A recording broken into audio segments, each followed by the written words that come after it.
Yes, it's true. Mo Ibrahim may be gone next year, headed to the NFL, but this Gophers running back room is still in great shape, and we're going to talk about why today on Locked On Golden Gophers. Hey, You are Locked On Golden Gophers. No matter what we're going to do here, we're just going to keep rowing. Your daily podcast on the Minnesota Golden Gophers. However it turns out, we're just going to keep rowing.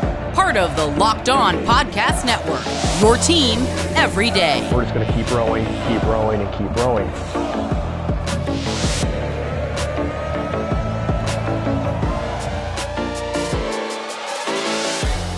You're listening to Locked On Golden Gophers, part of the Locked On Podcast Network, your team every day. My name's Kane Rob, host of the podcast, former collegiate football video coordinator, and recruiting assistant here to talk Golden Gophers with you each and every day of the week, Monday through Friday. We got another double show day today for you. Now, like I said, today we're kicking it off with the running back room, and we're going to talk about why we're still in great shape, even with Mo Ibrahim leaving the program and headed to the NFL. So be sure to hit subscribe so you don't miss any of the content here on the channel, and we have that double show like I talking about. So we also are going to talk about the women's basketball team this evening, so definitely tap in for that before we head into the Big Ten tournament for the women's play here in Minnesota, which starts and takes place tomorrow. So I'll give you a prepper for that, and we will dive in with all the dirty details. But first, we got to talk about the running backs. We have to talk about what we're here to discuss today, which is how do we fill the void of Mo Ibrahim? What does the running back room look like moving forward? And who are the guys in this room that build it up and make it something that is still very talented and very potentially special? All right, one thing I got to get off before we dive into it all is there was somebody in the comments jumping in talking about they don't know how serious they can take me because I don't wear Gophers colors enough. Just wild, but just for you, my guy. Look it, we got the Minnesota hat going. We got one of the shirts, one of the sleeveless, or not sleeveless, but short sleeve hoodies on. I've got about 3 to 4 other hoodies, 2 to 3 other hats, all Gophers related. So I just wanted to show you it's real, dog. It's real. But that I had to get that off my chest. Be a little bit petty because you know what I wear shouldn't matter on the breakdown, but I wanted to show love. We've got the sign, we've got the jerseys, we've got the Gopher love here. So let's dive in. So let's dive in first. Let's talk about some of the things that we do possibly know heading into the 2023 season.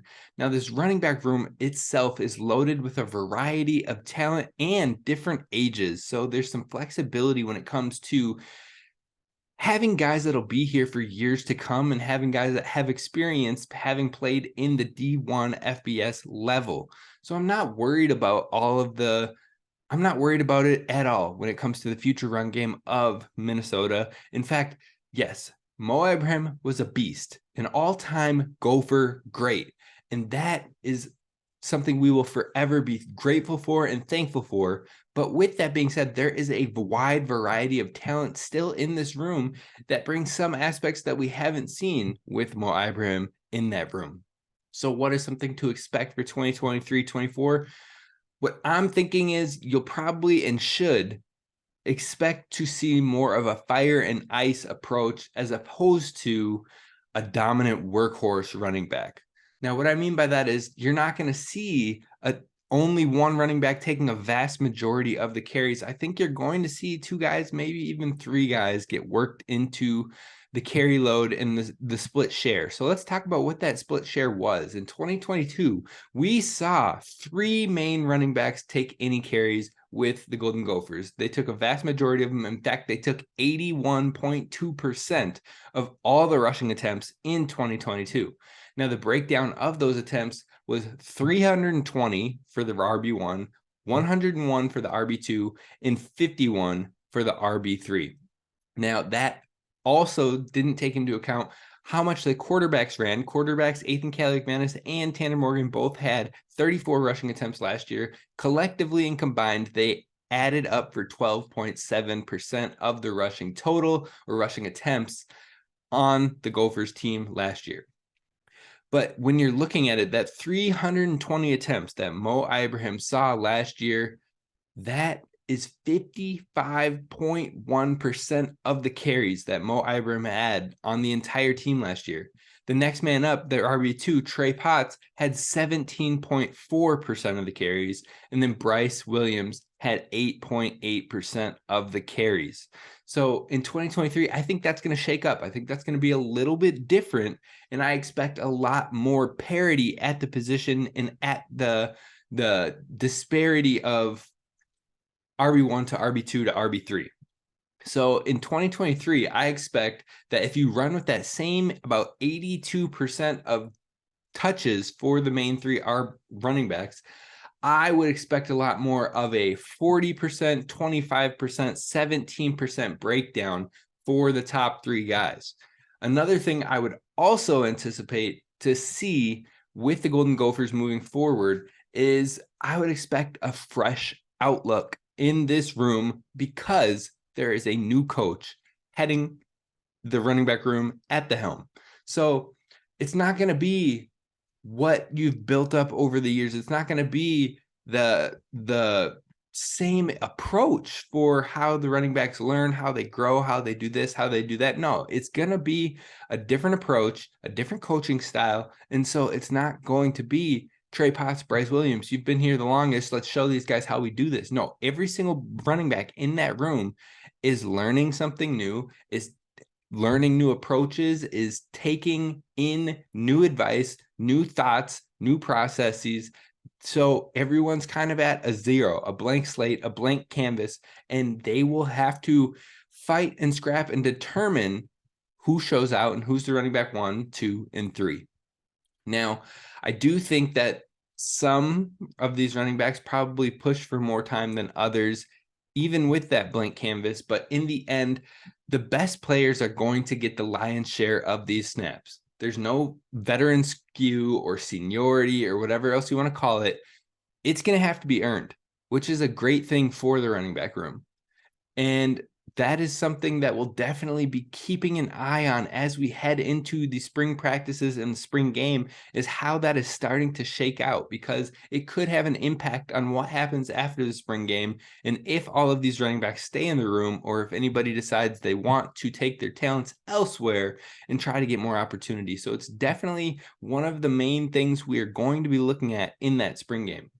Now, the last big thing that I would also expect is differentiated running back usage. Like I just said, we have a new running backs coach. That running backs coach has been kind of up and coming in the college football landscape, but he has experience with the screen game, with pass catching ability with the running backs, and having those more incorporated and more involved. So hopefully that is something we continue to see worked in more in different approaches to get the ball in these guys' hands, having so much talent in the room overall. So those are kind of the things that you can really hone in on, focusing on, and kind of expect as we move forward. And again, on that pass catching front, the Gophers running back room has been kind of built and catered towards hopefully being able to pass to the running back more and get them more involved in that landscape.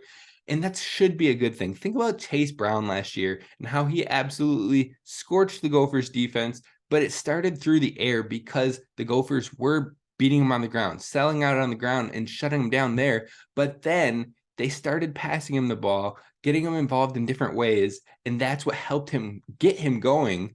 And then he started to pick it up on the ground as well. So having a back that can get involved and be a threat and get the ball in their hands, no matter which way it needs to come from, can be very significant for the Gophers moving forward. And 5 out of the 6 of the top running backs in this room all have that pass catching ability by far. They were featured in that department, whether it be in high school, whether that be in their old programs. They've shown it on a legitimate basis, and that should only work to the benefit of the Golden Gophers.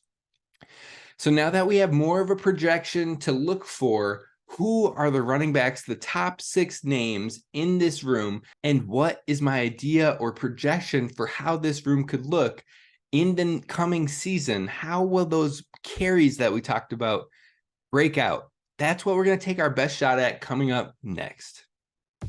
First, a message to you from our friends over at Built. Look, listen to these flavors, folks. Churro, brownie batter puff, lemon dipped cheesecake, grasshopper, caramel apple, cookie dough bites, banana cream puff, cookies and cream, coconut, salted caramel, coconut almond, raspberry, cherry barcia, and many more. You want to throw in chocolate peanut butter granola, a white chocolate blueberry granola?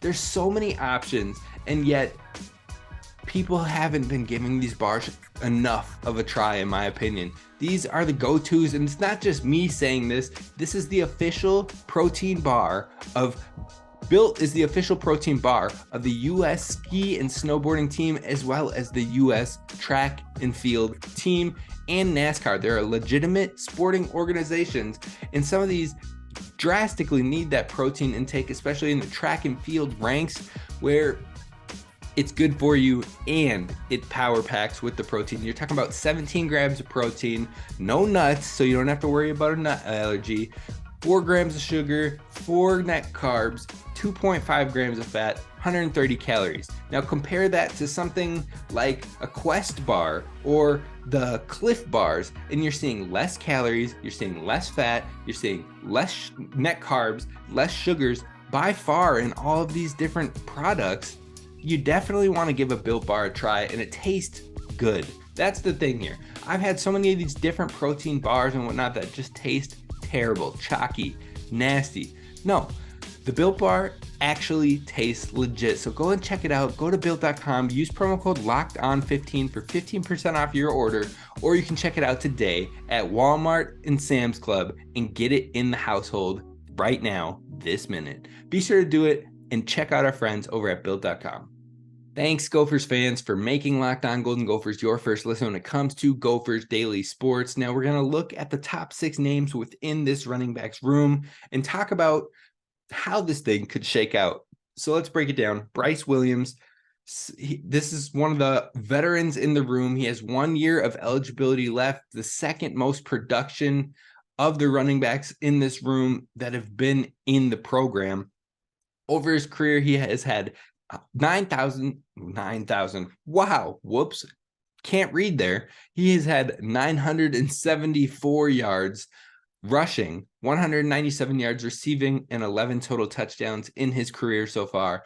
Last year, he had 249 rush yards on 117 attempts for 3 touchdowns, while also bringing in 11 receptions for 91 yards. And he showed that he can be a pass-catching running back in the system. He can be a complementary piece, and he's not a breakaway running back.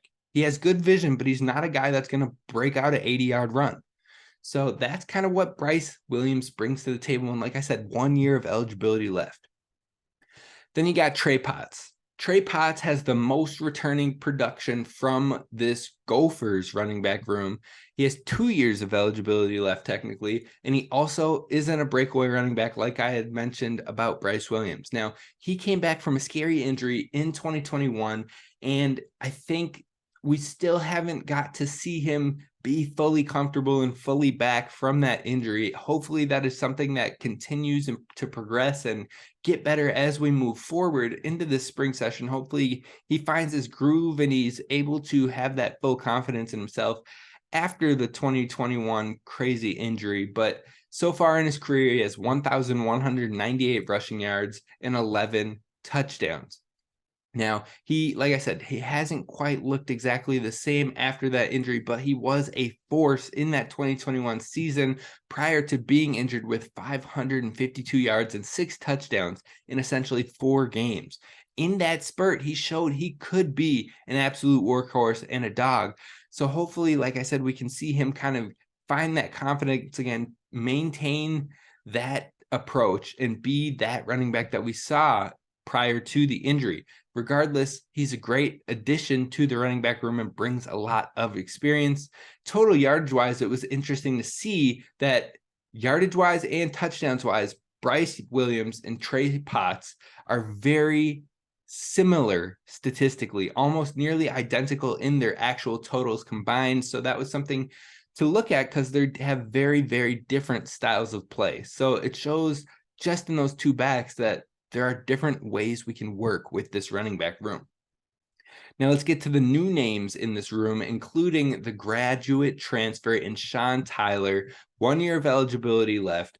He has had 2 1,000-yard rushing seasons over the course of the last 2 years with Western Michigan and had 23 touchdowns on the ground in his time with Western Michigan.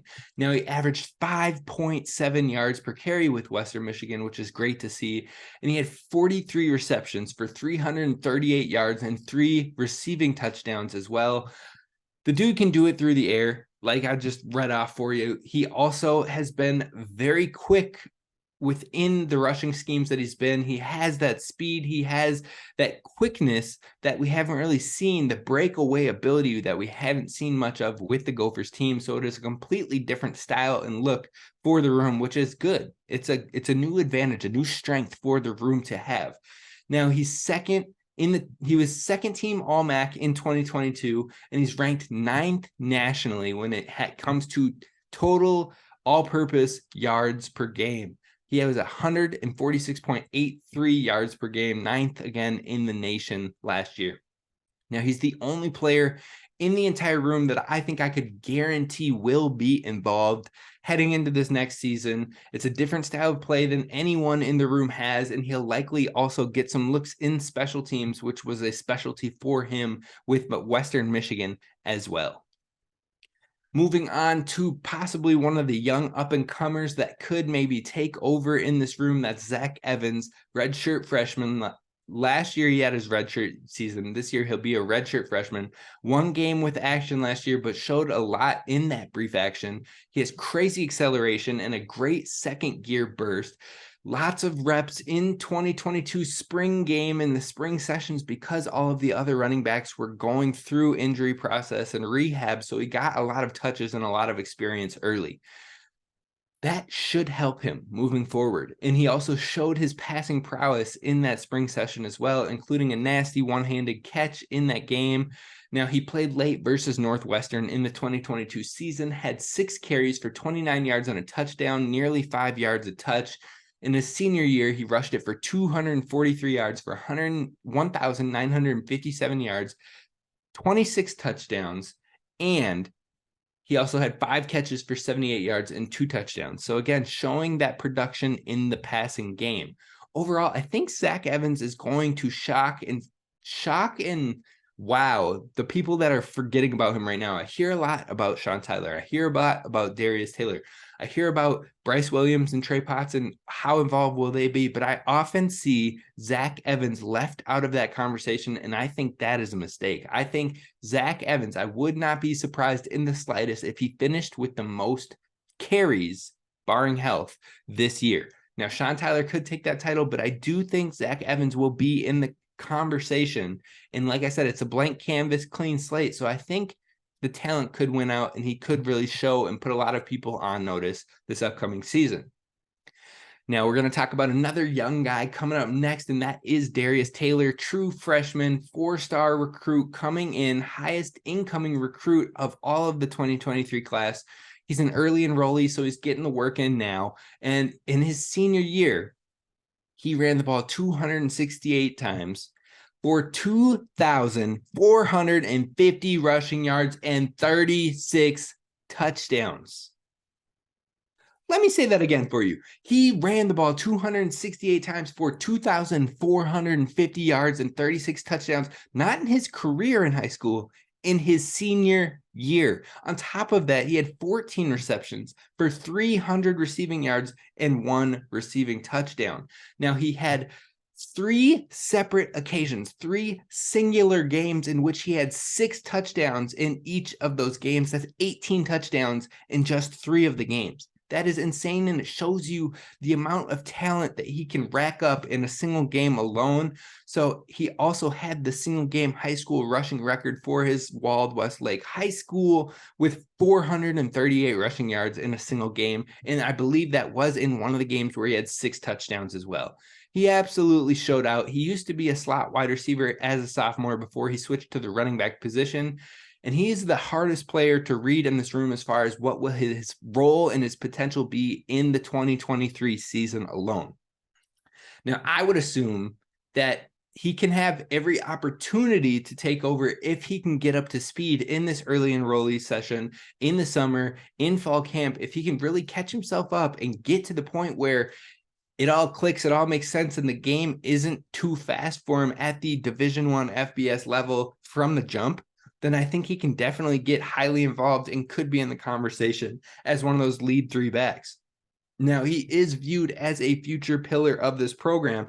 So even if he doesn't get all the opportunity next year, even if he redshirts through the next year, maybe gets some touches in the 4 games that are allowed in the FBS D1 level, even if that happens, there is still a ton of promise and probably a huge role carved out for him in the 24 season, which I would be shocked if he wasn't one of the featured backs in that year. So he's the biggest question for me when it comes to time for next year, but a huge pillar for this room moving forward. Now, the last running back I want to bring up is Marquise Williams, true freshman, not an early enrollee, so he won't be joining the team till the summerish. And I wouldn't be surprised if he redshirted year 1. I'll put that out there right away, just because there's a ton of talent in this room, a ton of experience in this room, and he'll have to grasp the offense, get up to speed and everything like that in a very small, brief amount of time, not heading into the early enrollee session. So I think you'll likely see him redshirt more than you would see him on the field in a high capacity in the 2023 season. Now, he's a great scat back, good vision, patient runner, 5'8" to 180 pounds is what they've got him over at 247.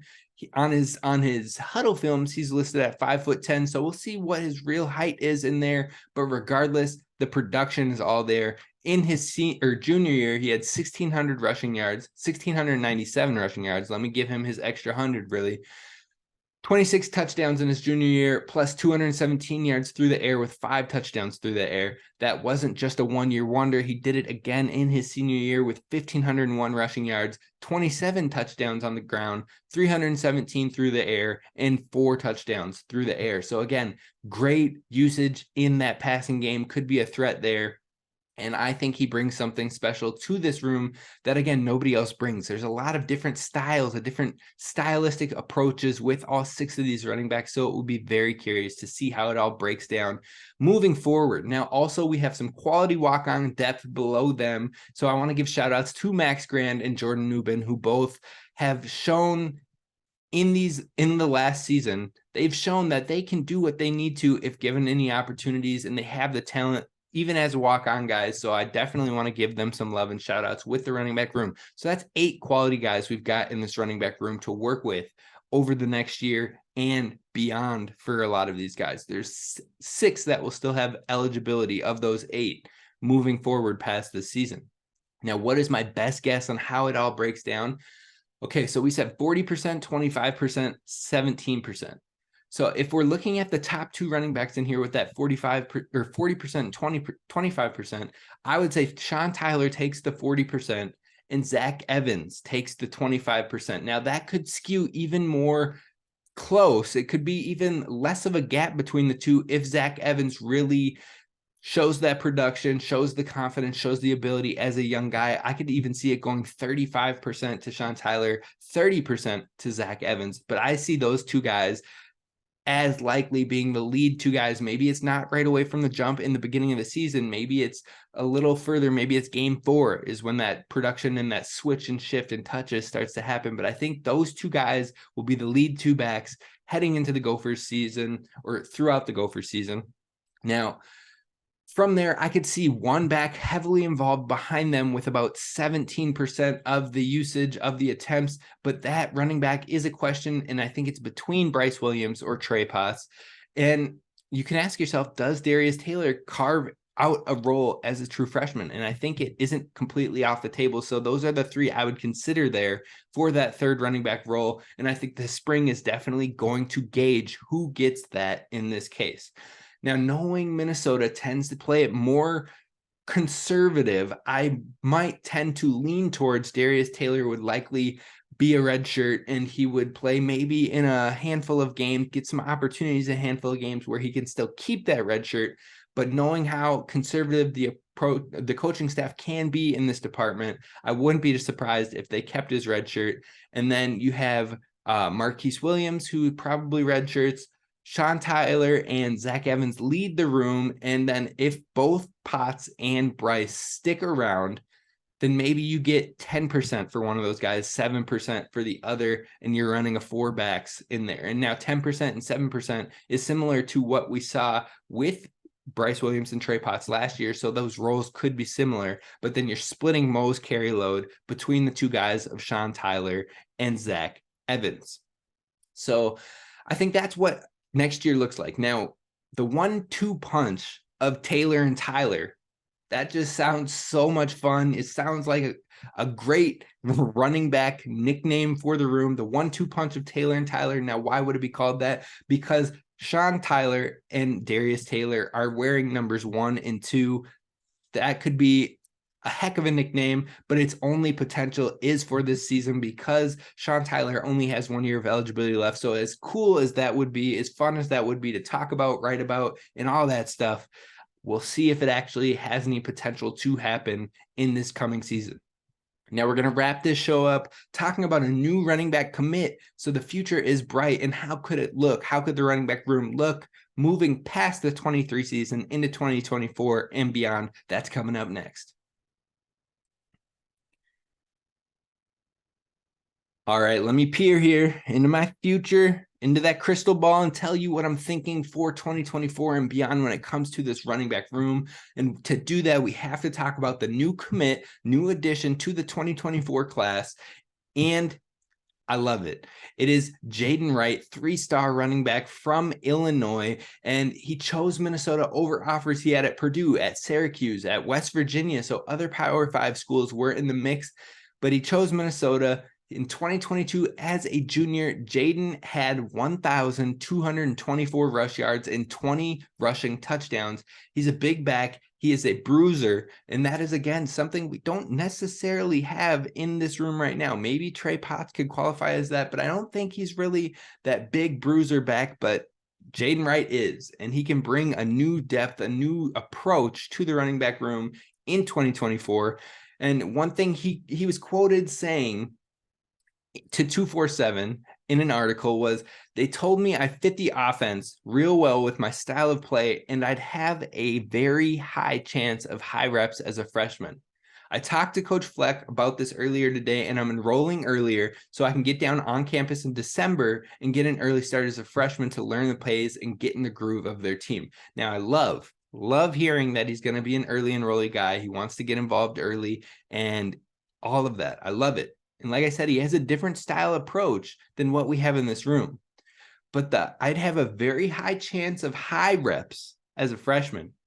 That part catches me a little off guard. Just knowing about the guys we just talked about briefly with Darius Taylor, with Zach Evans, those guys look like they will have a ton of touches in these next 2 years.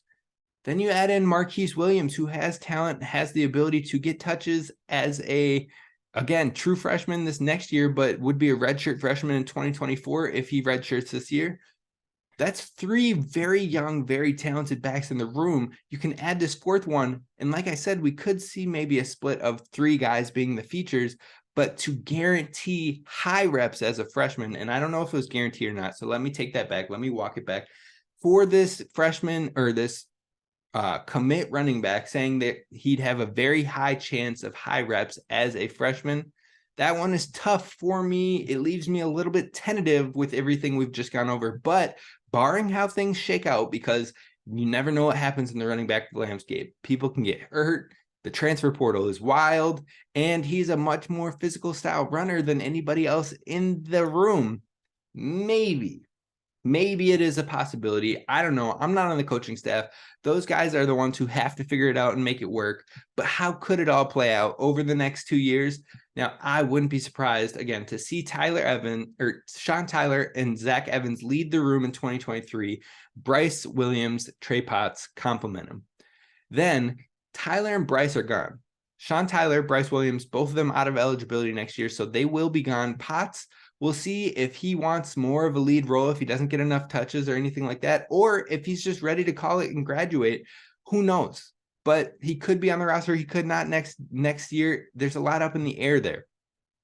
So that being said, the room could be run in a similar fashion in 2023, but instead having a Zach Evans at 35%, Darius Taylor at 35%, more of a 50-50 workload between the two leading the way, and then Marquise Williams with 10% behind that. That still adds up close to that 82% that we were talking about. It's actually a little less, so then maybe you use that lesser grouping of touches to get a guy like Jayden Wright or some extra work in there and have that complementary system. So I'd say Zach Evans, Darius Taylor lead the way. Marquise Williams complements, maybe a guy like Jayden Wright complements, or we'll see how it goes moving forward. That could be truly the breakdown for the next 3 years, barring injuries, barring transfers. That's how young the group is starting to shift and turn. So it'll be fun. Hopefully the Gophers continue to stack depth at the running back position and help themselves be successful for years to come. But the biggest question is, do any of the RBs want out to be the guy, or will they tough it out? Will they build into the culture and build a special running back room, a fire and ice approach like we've seen with a Maroney and a Marion Barber, something that is still talked about for decades now because it was so special? That's what we're hoping for, and that's what we'll hope to continue to see moving forward. That's going to do it for us here at Locked On Golden Gophers. Be sure to hit subscribe. We'll talk again this evening, talking about the women's basketball team and giving you a prepper before the Big Ten tournament starting tomorrow. This is Kane Rob signing off. Row the boat, Sky you ma, go Gophers.